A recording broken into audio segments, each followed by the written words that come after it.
Suami dan mertuaku kabur, tinggalkan aku mengurus Eyang yang sekarat.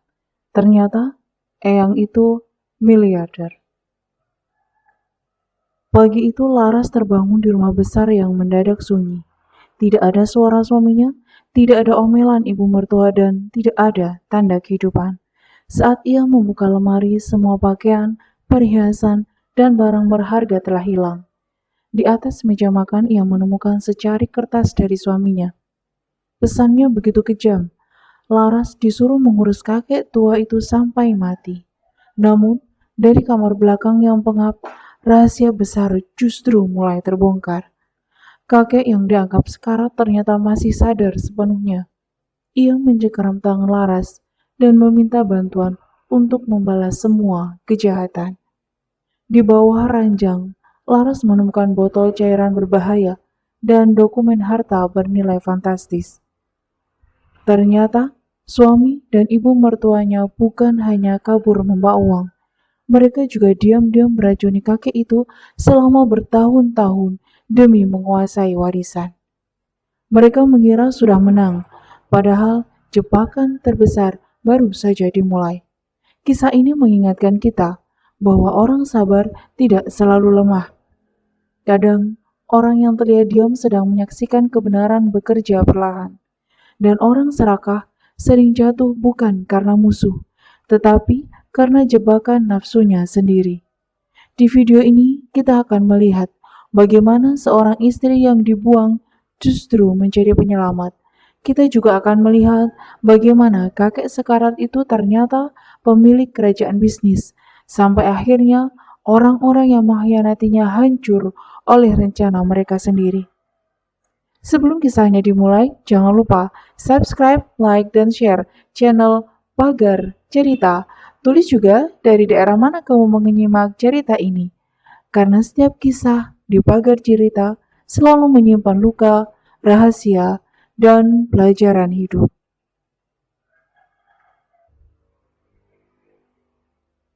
Pagi itu terasa sangat sunyi bagi Laras. Sinar matahari sudah menembus celah tirai kamar utama. Namun, rumah besar di kawasan Lawayan Solo terasa seperti bangunan tanpa penghuni. Biasanya, pada jam seperti itu, Bu Mirah sudah berteriak dari ruang makan.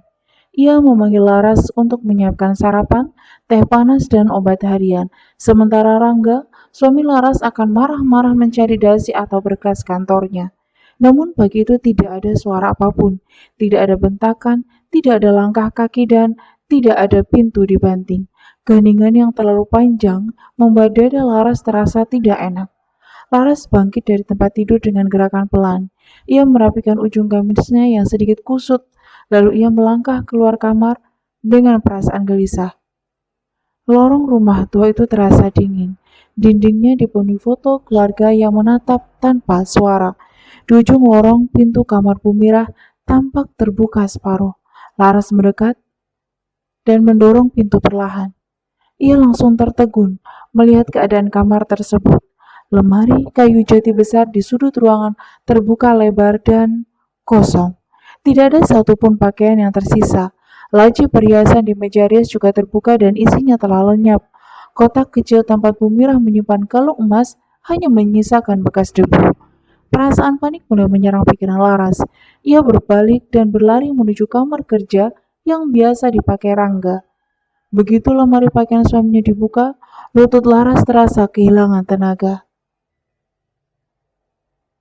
Semua jas kerja Rangga menghilang, jam tangan mahal, koper hitam, dan map pribadi suaminya juga tidak ada. Mereka benar-benar pergi tanpa meninggalkan jejak yang jelas. Rangga dan Bu Mirah telah mengemasi seluruh barang berharga mereka. Mereka meninggalkan rumah besar itu tanpa memberitahu Laras. Bahkan, mereka tidak mengucapkan sepatah kata pun sebagai perpisahan. Laras berjalan gontai menuju ruang makan. Air mata mulai menggenang di pelupuk matanya. Di atas meja kayu panjang ia melihat selembar kertas putih tergeletak. Tangannya gemetar saat mengambil kertas itu. Ia sangat mengenali tulisan tangan Rangga yang kasar dan terburu-buru. Kalimat di sana singkat, tetapi terasa seperti pisau. Kami pergi. Urus eyang tua bau tanah itu sampai mati. Laras membaca kalimat itu berkali-kali. Ia mencoba memahami kenyataan pahit yang baru saja menimpanya. Air matanya akhirnya tumpah dan membasahi pipi. Suami yang selama ini ia layani ternyata tega membuangnya begitu saja. Ibu mertua yang selalu ia hormati juga meninggalkannya tanpa rasa kasihan. Mereka menyerahkan beban yang mereka anggap menjijikkan kepada Laras seorang diri. Di tengah tangisannya, satu nama tiba-tiba menghantam kesadarannya. Eyang Danar, kakek dari pihak Rangga itu sudah berbulan-bulan terbaring sakit di kamar belakang. Kamar itu berada dekat gudang kain bekas, jauh dari ruang keluarga. Bu Mirah jarang membersihkannya dan selalu menyebut kamar itu membawa sial. Rangga juga melarang Laras terlalu sering masuk ke sana. Katanya, penyakit Eyang Danar menular dan berbahaya. Namun Laras tidak pernah benar-benar percaya pada alasan itu. Ia hanya terlalu takut untuk melawan perintah suami dan mertuanya. Laras segera mengusap air matanya. Ia berlari menuju kamar belakang dengan jantung berdebar keras. Saat pintu kayu itu didorong, bau pengap langsung menyergap hidungnya. Di atas ranjang besi tua, Eyang Danar terbaring sangat lemah. Wajahnya pucat, tubuhnya kurus dan nafasnya terdengar sangat pelan. Seolah hidup pria tua itu hanya menunggu detik terakhir. Laras berlutut di sisi ranjang. Hatinya hancur melihat tubuh renta itu ditinggalkan begitu saja. Ia melihat seorang tua malang yang sengaja dibiarkan mati perlahan. Dengan tangan gemetar, Laras mengambil ponselnya. Ia berniat menghubungi bantuan medis dan membawa Eyang Danar ke klinik terdekat. Namun, sebelum tombol panggilan ditekan, sesuatu yang tidak masuk akal terjadi. Tangan Eyang Danar tiba-tiba terangkat. Jari-jarinya yang keriput mencengkeram pergelangan tangan Laras dengan kuat. Kekuatan itu terlalu mengejutkan untuk seseorang yang tampak hampir mati. Laras tersentak dan menatap wajah sang Eyang. Mata Eyang Danar yang selama ini sayu kini terbuka lebar. Sorotnya tajam, jernih, dan penuh kesadaran. Pria tua itu sama sekali tidak pikun. Ia juga tidak kehilangan akal seperti yang selalu dikatakan Rangga. Selama ini, ia masih menyimpan kewarasan di balik tubuh yang dibuat tidak berdaya. Jangan takut, nak, bisik Eyang Danar dengan suara parau. Tolong bantu aku membalas semua kejahatan mereka. Kalimat itu membuat tubuh Laras membeku. Ia tidak tahu harus menjawab apa.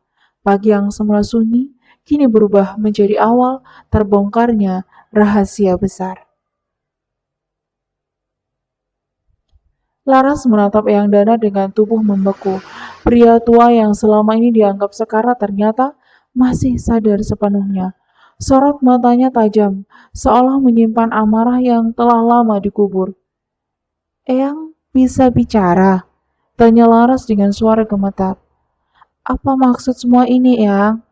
Namun, Eyang Danar tidak langsung menjawab pertanyaan itu. Ia hanya menatap Laras dalam-dalam. Nafasnya masih berat, tetapi kesadarannya sangat jelas. Jari keriputnya perlahan menunjuk ke lantai di bawah ranjang. Laras mengikuti arah telunjuk itu dengan bingung. Di bawah ranjang besi tua ada papan kayu yang terlihat sedikit menonjol. Papan itu berbeda dari lantai lain yang sudah kusam dan berdebu. Buka, bisik Eyang Danar lirih. Suaranya terdengar parau tetapi penuh perintah. Laras menelan ludah lalu berjongkok di sisi ranjang. Dengan kedua tangan gemetar, ia menarik papan kayu itu. Awalnya papan itu sulit digeser karena tertutup debu dan karat. Namun, setelah beberapa kali ditarik, papan tersebut akhirnya terbuka. Di baliknya terdapat ruang kecil yang gelap dan tersembunyi. Laras memasukkan tangannya dengan sangat hati-hati. Dari lubang itu ia menarik sebuah kotak besi tua. Kotak itu terasa dingin saat disentuh. Permukaannya berkarat, tetapi masih tertutup cukup rapat. Laras membawanya ke dekat ranjang dan membukanya perlahan. Di dalam kotak itu ada sebuah botol kaca kecil. Botol tersebut berisi cairan bening yang tampak tidak mencurigakan. Di sampingnya ada map coklat berisi dokumen tebal. Laras mengangkat botol itu dengan wajah penuh tanda tanya. Ia menatap Eyang Danar menunggu penjelasan yang membuat dadanya semakin sesak. Pria tua itu menarik nafas panjang sebelum mulai bicara. Mereka tidak merawatku, ucap Eyang Dana perlahan. Selama 3 tahun mereka mencampurkan cairan itu ke minumanku. Sedikit demi sedikit tubuhku dibuat lemah seperti orang sekarat. Laras terbelalak ngeri mendengar pengakuan itu. Tangannya yang memegang botol terasa dingin dan kaku. Ia tidak percaya Rangga dan Bumira sanggup melakukan kekejaman seperti itu. Mereka ingin semua orang mengira aku pikun, lanjut Eyang Danar. Mereka ingin aku terlihat lumpuh, lemah, dan tidak waras. Dengan begitu, mereka bisa mengambil hartaku tanpa dicurigai siapapun. Air mata Laras kembali menggenang, namun kali ini tangis itu bukan hanya karena sedih, ada rasa marah yang mulai menyala di dalam dadanya. Ia membuka map coklat itu perlahan. Di dalamnya terdapat surat tanah, akta usaha, dan dokumen kepemilikan saham. Ada pula catatan pabrik batik, gudang tekstil, hotel, dan lahan luas. Semua dokumen itu tertulis atas nama Eyang Danar Wicaksana. Nilainya terlalu besar untuk dibayangkan oleh Laras. Ia nyaris tidak percaya pada apa yang sedang ia baca. Selama ini Rangga dan Bumira selalu mengeluh miskin. Mereka sering mengaku tercekik biaya hidup dan utang keluarga. Namun kenyataan di depan Laras justru sangat berbeda. Eyang Danar bukan beban miskin yang harus disingkirkan. Ia adalah pemilik jaringan besar bisnis di Solo dan beberapa kota Jawa. Pria tua yang dibuang itu ternyata menyimpan kerajaan usaha luar biasa. Mereka hanya menemukan sebagian uang tunai, kata Eyang Danar. Mereka mengira itu seluruh hartaku. Karena itu, mereka pergi dan meninggalkanku untuk mati. Laras menggenggam dokumen itu semakin erat. Rasa takut yang tadi menguasainya perlahan berubah menjadi tekad. Ia tahu tidak boleh membiarkan Eyang Danar tetap di rumah itu. Yang, kita harus pergi dari sini, ucap Laras tegas. Kalau mereka kembali, Eyang bisa dalam bahaya. Eyang Danar mengangguk pelan seolah memang menunggu kalimat itu. Laras segera mengambil ponselnya. Ia mencari nomor sahabat lamanya, Dr. Ratih. Ratih mengelola klinik perawatan tertutup di kawasan Manahan Solo. Dengan suara terbata, Laras menjelaskan keadaan Eyang Danar. Ia meminta bantuan medis datang melalui pintu belakang rumah. Ia juga meminta Ratih merahasiakan semuanya dari siapapun. Kurang dari 1 jam kemudian kendaraan medis tiba. Petugas masuk lewat gang samping agar tidak terlihat tetangga. Mereka memindahkan Eyang Danar dengan sangat hati-hati. Laras membawa kotak besi dan dokumen itu dalam tas besarnya. Sebelum keluar, ia menoleh sekali ke rumah lawayan tersebut. Rumah itu kini terasa seperti sarang kebohongan yang menyesakkan. Di klinik Sekarwangi, Eyang Danar langsung mendapatkan perawatan khusus. Dokter Ratih memeriksa tubuhnya dan menemukan tanda kerusakan akibat zat berbahaya. Proses pembersihan racun segera dilakukan dengan pengawasan ketat. Berjam-jam kemudian, nafas Eyang Danar mulai lebih stabil.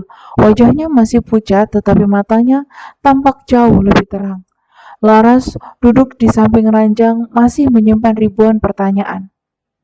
Eyang Danar menatapnya dengan senyum kecil yang lelah. Laras, harta utama itu belum mereka sentuh, ucapnya pelan, dan sekarang keserakahan mereka akan menjadi senjata untuk menjatuhkan mereka sendiri.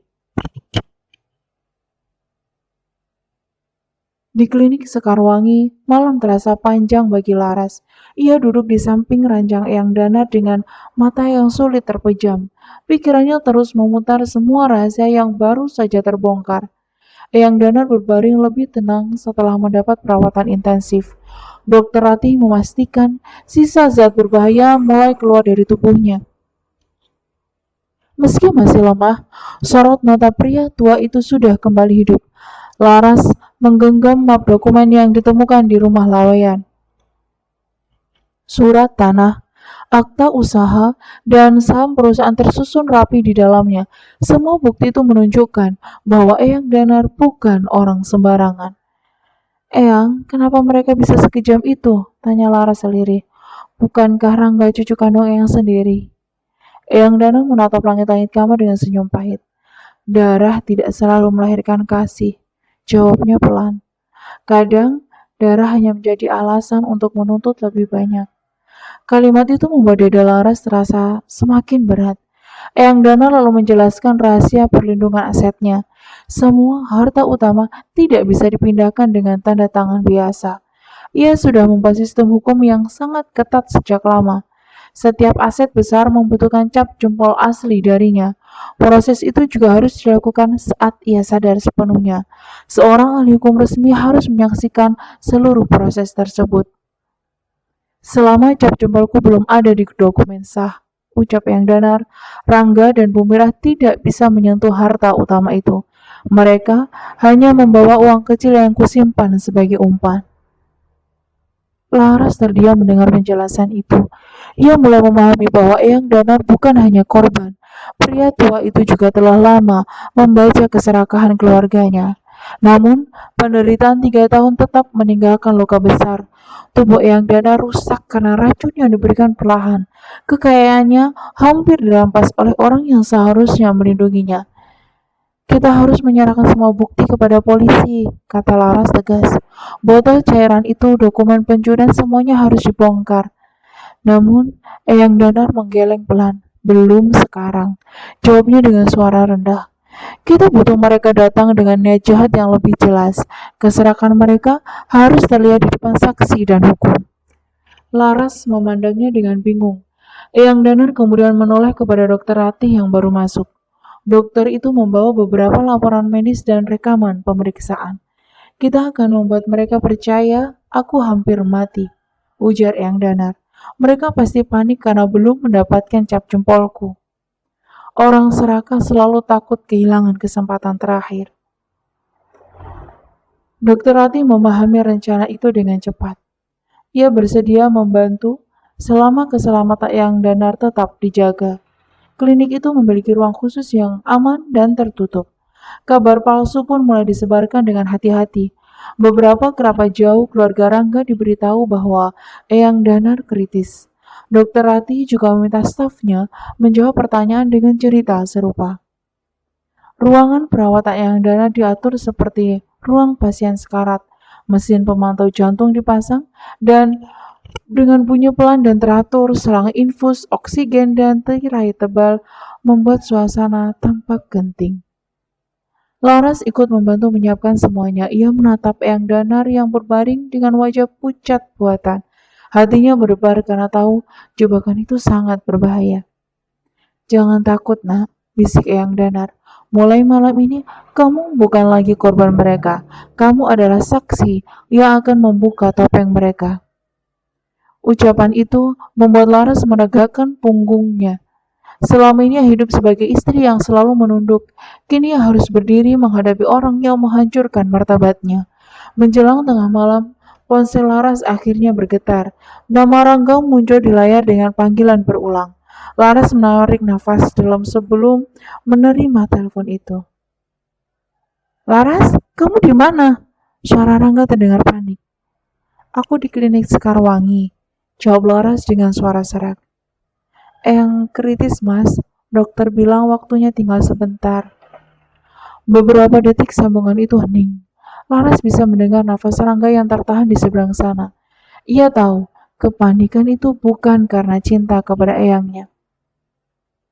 Tahan, dia tetap hidup, kata Rangga dengan nada memaksa. Aku dan ibu akan pulang malam ini juga. Jangan biarkan dia mati sebelum kami datang. Laras memejamkan mata, menahan rasa muak. Dulu suara itu membuatnya takut dan patuh tanpa berpikir. Sekarang suara itu hanya terdengar seperti bukti kebusukan hati. Iya, Mas, jawab Laras pelan. Aku akan menunggu kalian di sini. Setelah panggilan terputus, Laras menatap Eyang Danar. Pria tua itu tersenyum tipis dari balik bantalnya. Benar seperti dugaanku, ucapnya. Mereka akan datang bukan untuk menyelamatkanku, tetapi menyelamatkan harta. 1 jam kemudian suara mobil berhenti di halaman klinik. Langkah kaki tergesa terdengar menggema di lorong panjang. Laras berdiri di sudut ruangan, siap memainkan perannya. Pintu ruang perawatan didorong kasar hingga membentur dinding. Rangga masuk dengan wajah tegang diikuti Bumirah yang berpura-pura menangis. Di belakang mereka, Baskoro datang membawa tas kerja hitam. Pintu ruang perawatan terbuka kasar dan membentur dinding dengan suara keras. Rangga masuk lebih dulu dengan wajah tegang dan nafas terengah. Di belakangnya, Bumirah melangkah cepat sambil merapikan selendang mahalnya. Baskoro menyusul dengan tas kerja hitam di tangan. Pria berkacamata itu tampak tenang meski matanya sesekali menatap Laras. Rangga tidak menyadari bahwa ketenangan itu menyimpan sesuatu yang berbahaya. Bumirah langsung menghambur ke sisi ranjang yang danar. Ia menggenggam tangan pria tua itu sambil menangis sangat keras. Namun tangisan itu terdengar kosong, dibuat-buat dan tidak menyentuh hati. "Bapak, maafkan Mira," lantaknya sambil menunduk. "Kami pergi karena ada urusan mendadak yang tidak bisa ditinggalkan. Kalau tahu Bapak separah ini kami pasti tidak pergi." Rangga ikut memasang wajah sedih. Ia mengusap matanya meski tidak ada air mata yang keluar. Lalu ia menatap Laras dengan sorot mata penuh tuduhan. "Bagaimana ini bisa terjadi?" bentak Rangga dengan suara tinggi. "Aku sudah menyuruh menjaga Eyang selama kami pergi. Dasar istri tidak becus. Hal begini saja kau gagal." Laras menundukkan kepala, memainkan peran yang sudah ia siapkan. Ia menahan rasa jijik yang naik ke dadanya. Selama bertahun-tahun, suara itu pernah membuatnya takut dan tunduk.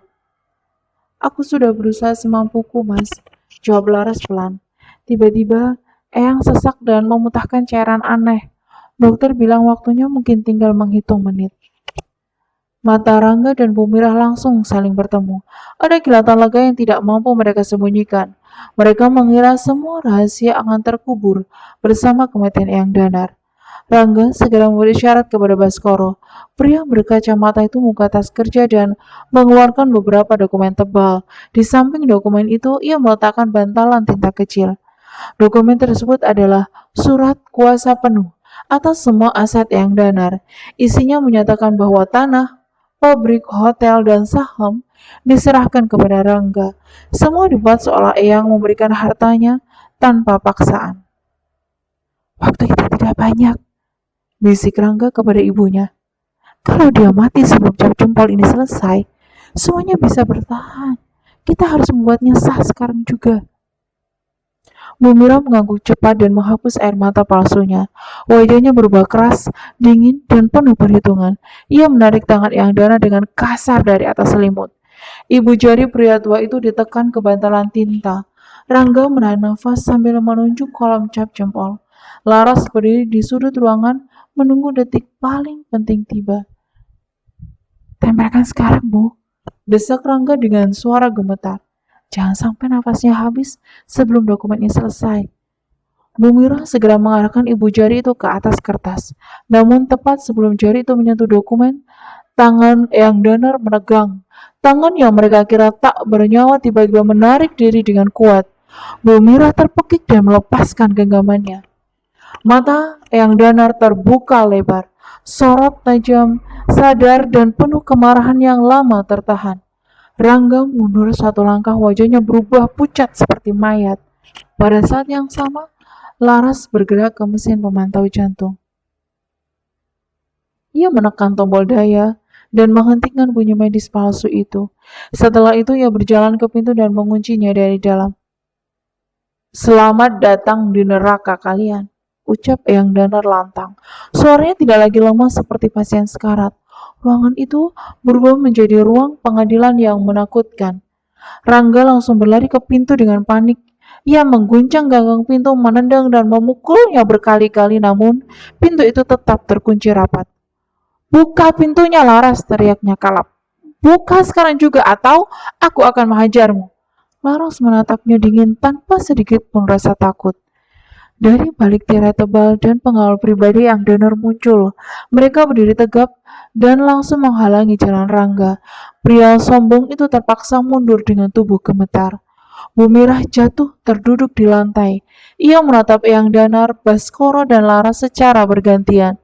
Barulah ia sadar mereka sudah masuk perangkap yang sangat rapi. Rangga menoleh kepada Baskoro dengan mata liar. "Lakukan sesuatu!" bentaknya dengan suara pecah. "Aku membayarmu mahal untuk mengurus semua ini." Namun, Baskoro justru merapikan jasnya dengan tenang.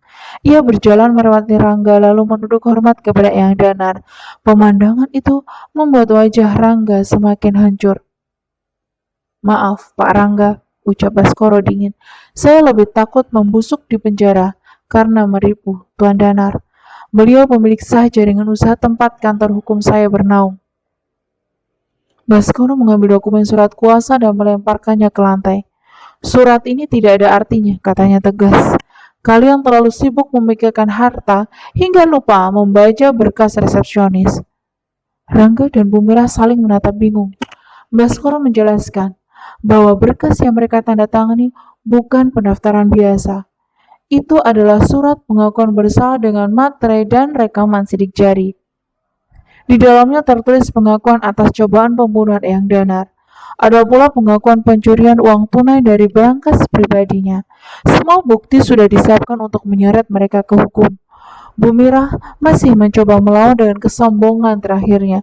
Ia berteriak bahwa uang curian itu sudah aman di luar negeri. Namun Laras menyalakan televisi di dinding ruang perawatan. Layar menampilkan berita pembekuan rekening atas kasus pencucian uang. Namun Rangga Pradipta muncul jelas sebagai tersangka utama. Wajah Rangga dan Bumirah langsung membeku tanpa suara. Tidak lama kemudian suara sirine terdengar mendekat dari luar klinik. Pintu ruangan dibuka oleh petugas kepolisian berseragam lengkap. Mereka masuk dan langsung mengepung Rangga serta Bumirah. Petugas membacakan surat penahanan resmi dengan suara tegas. Keduanya ditahan atas dugaan percobaan pembunuhan, pencurian, dan pencucian uang. Rangga jatuh tersungkur, lalu merangkak ke arah Laras. "Laras, tolong aku," rintihnya sambil menangis. "Ini semua rencana ibu, aku hanya menurut." Bumirah menampar wajah anaknya dengan sangat keras. Pertengkaran ibu dan anak itu pecah di hadapan semua orang. Mereka saling menyalahkan, saling mencaci, dan saling membongkar aib. Keluarga yang dibangun atas keserakahan itu akhirnya hancur dari dalam. Polisi memborgol mereka dan menyeret keduanya keluar ruangan. Suara mereka memudar di sepanjang lorong klinik. Malam itu, Laras akhirnya melihat keadilan datang dengan mata terbuka. Setelah Rangga dan Bumirah diseret keluar, ruang perawatan itu kembali sunyi. Namun, kesunyian kali ini tidak lagi menakutkan bagi Laras. Untuk pertama kalinya ia merasakan udara yang benar-benar ringan di dadanya. Laras berdiri di sisi ranjang Eyang Danar dengan mata berkaca-kaca. Ia masih mendengar sisa teriakan Rangga dari ujung lorong klinik. Namun, suara itu perlahan menghilang bersama kendaraan polisi yang menjauh. Eyang Danar menatap Laras dengan senyum hangat. Pria tua itu tidak lagi tampak seperti korban yang tidak berdaya. Di wajahnya terlihat kelegaan yang selama ini tertahan oleh penderitaan panjang. "Terima kasih, Nak," ucap Eyang Danar dengan suara lembut. "Kalau bukan karena kamu, mungkin aku sudah benar-benar mati di rumah itu." Laras menggeleng pelan sambil menahan tangisnya. "Eyang juga menyelamatkan saya," jawab Laras sendiri. "Selama ini saya pikir hidup saya hanya akan diisi hinaan dan ketakutan. Malam ini, saya baru sadar bahwa saya masih punya harga diri." Eyang Danar mengulurkan tangannya. Laras menggenggam tangan keriput itu dengan penuh hormat. Hubungan mereka tidak lahir dari darah, tetapi dari luka dan kepercayaan. Hari-hari setelah penangkapan itu menjadi masa pemulihan bagi keduanya. Eyang Danar menjalani perawatan medis ketat di klinik Sekarwangi. Laras selalu berada di sisinya, memastikan tidak ada lagi racun menyentuh hidupnya. Perlahan, tubuh Eyang Danar mulai pulih. Wajahnya tidak lagi pucat, nafasnya semakin kuat dan matanya kembali bercahaya. Setiap pagi Laras membantunya berjalan di taman kecil belakang klinik. Di sisi lain, kasus Rangga dan Bumirah menjadi berita besar. Mereka ditahan atas percobaan pembunuhan, pencurian, pemalsuan, dan pencucian uang. Seluruh dana hasil kejahatan mereka dibekukan oleh pihak berwenang. Rangga mencoba menyalahkan ibunya dalam setiap pemeriksaan. Bumirah juga menuduh Rangga sebagai cucu rakus yang tidak tahu diri. Keduanya saling menjatuhkan tanpa satupun rasa keluarga tersisa. Beberapa kemudian, persidangan digelar di Pengadilan Negeri Solo. Bukti medis, rekaman klinik, dokumen palsu, dan pengakuan tertulis dibuka satu persatu. Tidak ada celah bagi Rangga dan Bumirah untuk mengelak. Hakim menjatuhkan hukuman berat kepada keduanya. Rangga tertunduk lemas ketika mendengar putusan itu dibacakan. Bumirah menangis histeris, tetapi air matanya tidak lagi menyentuh siapapun. Bagi Laras, kabar itu tidak membuatnya gembira berlebihan. Ia hanya merasa lega, karena keadilan akhirnya menemukan jalannya. Dendam yang dulu membakar dadanya perlahan berubah menjadi ketenangan. 1 tahun berlalu sejak malam penangkapan itu. Kediaman utama Eyang Danar di Karanganyar tampak sangat megah dan hangat. Bangunan joglo besar itu dipenuhi lampu kuning, bunga segar, dan para tamu penting. Malam itu, Eyang Danar menggelar jamuan besar. Para pengusaha batik, kolega bisnis, tokoh masyarakat, dan kerabat lama hadir. Mereka datang untuk merayakan kesembuhan Eyang sekaligus mendengar pengumuman penting. Laras hadir dengan penampilan anggun dan sederhana. Hijabnya tertata rapi, langkahnya tenang, dan wajahnya memancarkan keyakinan. Ia bukan lagi perempuan yang selalu menunduk karena takut pada suami. Selama 1 tahun, Eyang Danar melatih Laras dengan keras. Ia mengajarinya membaca laporan keuangan, memahami aset, dan memimpin rapat usaha. Laras belajar dengan tekun tanpa pernah menyalahgunakan kepercayaan yang diberikan. Eyang Danar melihat sesuatu yang tidak pernah ia temukan pada keluarganya sendiri. Laras memiliki hati yang bersih, pikiran tajam, dan keberanian yang matang. Ia tidak mengejar harta, tetapi mampu menjaga amanah dengan tulus. Di tengah acara, Eyang Danar naik ke panggung utama. Di seluruh tamu langsung menghentikan percakapan dan memusatkan perhatian kepadanya. Dengan suara mantap, ia menceritakan pengkhianatan yang hampir merenggut nyawanya. Ia tidak menyebut semua luka dengan rinci, namun semua orang memahami bahwa ia pernah dihancurkan oleh darah daging sendiri. Lalu ia menyebut nama Laras sebagai orang yang menyelamatkan hidupnya. Kejujuran adalah harta paling mahal, ucap Eyang Danar lantang. Malam ini aku tidak mewariskan usahaku berdasarkan darah. Aku menyerahkannya kepada orang yang paling pantas menjaga semuanya. Ruangan besar itu menjadi hening. Laras berdiri di bawah panggung dengan mata yang mulai basah. Ia belum menyadari bahwa hidupnya akan berubah pada malam itu. Mulai hari ini, Laras menjadi penerus sah Danar Wicaksana Group. Lanjut Eyang. Dia bukan cucu kandungku, tetapi dialah anak yang dipilih oleh ketulusan. Tepuk tangan langsung menggema memenuhi seluruh ruangan. Laras naik ke panggung dengan langkah gemetar. Eyang Danar memeluknya erat seolah menyerahkan bukan hanya perusahaan. Ia menyerahkan kepercayaan, keluarga, dan masa depan yang baru. Keesokan sore, Laras berdiri di teras lantai atas. Di tangannya ada koran berisi berita hukuman Rangga dan Bumirah. Keduanya kini kehilangan harta, kuasa, dan orang-orang yang dulu memuja mereka. Laras melipat koran itu perlahan, meletakkannya di sampingnya secangkir teh hangat. Tidak ada dendam lagi di wajahnya, hanya kedamaian yang sulit dijelaskan. Ia menatap langit Karanganyar yang cerah. Semua luka yang dulu ia terima ternyata menjadi jalan menuju hidup baru. Orang sabar bukan berarti lemah. Ia hanya menunggu waktu untuk berdiri paling tinggi.